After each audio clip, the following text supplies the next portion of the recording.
কিভাবে এবার জমি চুরি করা শুরু করতে দেখুন। এই যে জমিটা আমরা দাঁড়িয়ে আছি, এই জমির পাট্টা বামফ্রন্টের জমানায় এই দিদিকে দেওয়া হয়েছিল। কি নাম দিদি?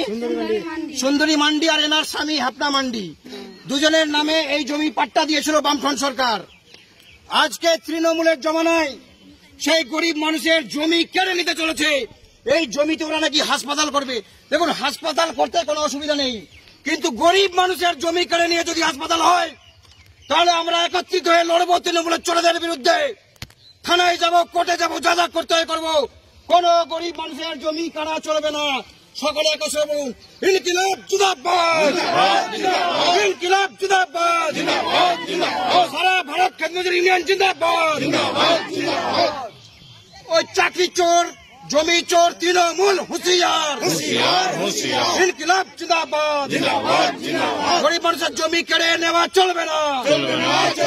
ওই তৃণমূলের চোর ডাকাতের বিরুদ্ধে ইনকিলাব জিন্দাবাদ।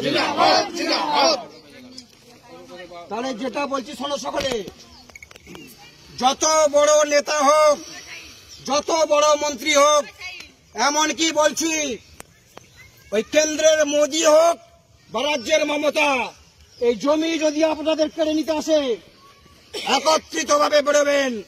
আমরা প্রয়োজনে রক্ত দেব। ওরা কি বলে গেছে, মোস্তানরা রক্ত নেবে, রক্তারক্তি করে বলেছে। ওরা বলছে গরিবের জমি কেড়ে নেবে,